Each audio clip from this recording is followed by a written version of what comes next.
Hello दोस्तों, कैसे हैं आप लोग। उम्मीद करती हूँ स्वस्थ होंगे, मस्त होंगे और जीवन में कुछ बेहतरीन कर रहे होंगे। हम लोग पढ़ रहे हैं उपन्यास जिसका नाम है रुक जाना नहीं, जिसको लिखा है निशान जैन ने, जो कि एट प्रेजेंट है आईएएस ऑफिसर। उन्होंने ये उपन्यास कॉम्पिटिटिव एग्जाम की तैयारी करने वाले एस्पिरेंट के लिए लिखा है। इसमें ऐसे उन्होंने बहुत सारे मंत्र बताए हैं जिसे हम समझकर सफलता की ओर बढ़ सकते हैं। आज हम पढ़ने वाले हैं इसका दूसरा अध्याय, जो है अ- अस्त व्यस्त नहीं, व्यस्त और मस्त रहें। एक है श्रीमान का कैरियर और एग्जाम की तैयारी के प्रति पुनः समर्पित, निष्ठा और समर्पण में कोई कमी नहीं। सोने और खाने के लिए बमुश्किल कुछ समय निकालकर बाकी समय बस पढ़ते हैं। इतना पढ़ते हैं कि अड़ोस पड़ोस के साथी इनसे लगभग भयाकांत रहते हैं। लिखते भी ठीक ठाक है और स्मरण शक्ति भी बढ़िया है। सिलेबस भी पूरा तैयार है।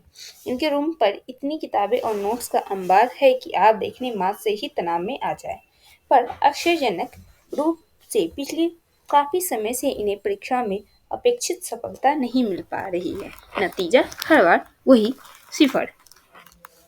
उनके करीबी दोस्त बताते हैं कि वो इतनी मेहनत के बावजूद अनियमित अनियमित और बेतर बेतरतीब दिनचर्या के शिकार है और विशेषकर परीक्षा के दिनों में बेहद तनाव और दुश्चिंता से ग्रस्त हो जाते हैं। दूसरे हैं श्रीमान खा। जीवन कुछ हद तक व्यवस्थित सा है इनका। अक्सर व्यस्त रहते हैं, पढ़ाई भी जम करते हैं और कभी कभार मस्ती भी। दोनों के भी दोस्तों के भी पसंदीदा साथी हैं। श्रीमान खा टाइम मैनेजमेंट ऐसा है कि थोड़ा बहुत वक्त अपनी रुचियों के लिए भी निकाल लेते हैं। जब भी आप इनसे मिलोगे तो इनके चेहरे पर एक मंद मुस्कान तैरती हुई मिलेगी।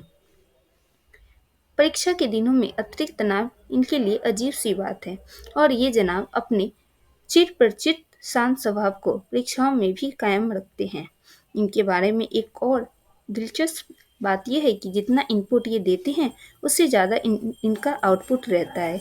ये महोदय सिनेमान का जितना तो नहीं पढ़ पाते, पर जितना पढ़ते हैं व्यवस्थित और नियमित ढंग से, वो भी रिवीजन के साथ। प्रिय दोस्तों, हमारे आसपास श्रीमान का और श्रीमान खा जैसे तमाम साथी मिल जाएंगे। हो सकता है कि आप में से भी कई साथियों के लक्षण श्रीमान का या श्रीमान ख से मिलते जुलते हो। इसी बीच मैं आपसे एक सवाल भी पूछना चाहता हूँ, जिसका ईमानदार जवाब आपको खुद ही देना हो है।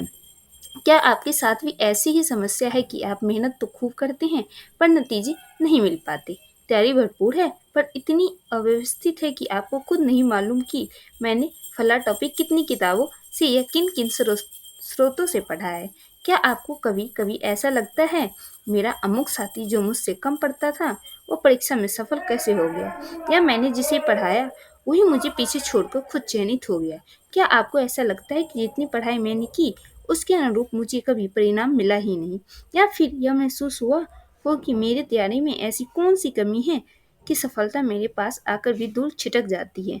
अगर आपको ये सारे सवाल या इनमें से कुछ सवाल भी मत्ते हैं तो आपको निश्चित रूप से आत्ममंथन कर लेना चाहिए। हो सकता है कि आपकी स्थिति श्रीमान क से मिलती जुलती हो सकता है कि आप व्यस्त व्यस्त तरीके से तैयारी करते हो और अस्त व्यस्त तरीके से ही उसे परीक्षा में लिख कर आते हो।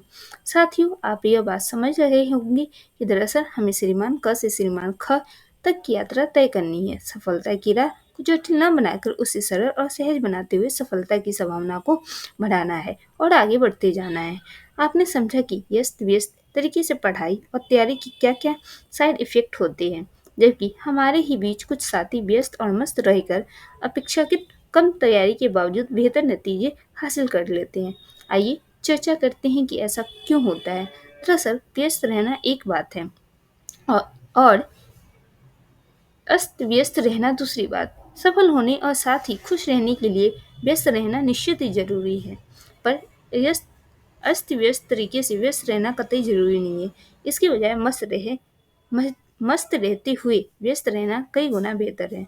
मस्त और व्यस्त रहने का सीधा सा फायदा यह होता है कि आप व्यर्थ के तनाव से बचे रहते हैं और परीक्षा में भी शांत और सहज मन से बेहतर प्रदर्शन कर पाते हैं। आइए जानें व्यस्त और मस्त रहने के लक्षण और फायदे। आप अमूमन आप अमूमन प्रसन्न रहते हैं और आप में सकारात्मक ऊर्जा का प्रभाव बना रहता है। आप जो भी पढ़ते हैं उसे एंजॉय करते हैं और तनावपूर्ण समस्या में भी सहज रहते हैं। सहज और शांत रहने की इस आदत के चलते परीक्षा हॉल में भी आपका प्रदर्शन औसत से बेहतर रहता है, क्योंकि आप दिमाग पर अनावश्यक भार रखे बिना खुलकर लिख पाते हैं। साथ ही साथ आप परीक्षा के परिणाम को लेकर ज़्यादा चिंतित भी नहीं होते और हर परिस्थिति के लिए तैयार रहते हैं। एक कहावत भी है, try for the best prepare for the worst. Try for the best and prepare for the worst. दरअसल व्यस्त रहना एक नियामत की तरह है, और अगर मस्त रहकर व्यस्त रहा जाए तो ये सोने पर सुहागा ही है। व्यस्त रहने से आपको एक संतुष्टि का भाव महसूस होता है और आप अपने दिन को जस्टिफाई कर पाते हैं। पर आखिरकार ऐसे कौन से तरीके हैं जिनसे हम अपनी आदत में कुछ बदलाव लाते हुए बिजी रहते हुए भी खुश रह सकते हैं? दिनचर्या को नियमित करने की कोशिश करें। परफेक्ट दिनचर्या जैसी कोई चीज़ नहीं होती। जहाँ तक संभव हो एक ठीक ठाक दिनचर्या बनाकर उसका पालन करने की कोशिश करें।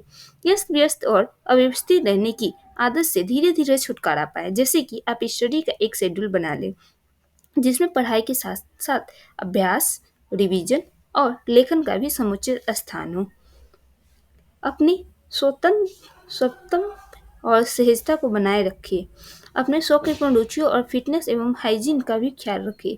अपनी दिनचर्या में योग एवं प्राणायाम को शामिल करने का प्रयास करें। व्यस्त रहना आपको शारीरिक एवं मानसिक रूप से स्वस्थ बनाए रखता है, पर साथ ही प्रसन्नचित्त और मस्त रहकर पढ़ाई करने का अपना ही आनंद है। स्वयं खुश रहे तभी आप दूसरों को भी खुश कर सकते हो। प्रसन्नता प्रसन्नता सकाराम सकारात्मक होती है। प्रसन्नता प्रसन्नता सकारात्मक होती है। भीतर से खुश रहें और बाहर भी खुश दिखें।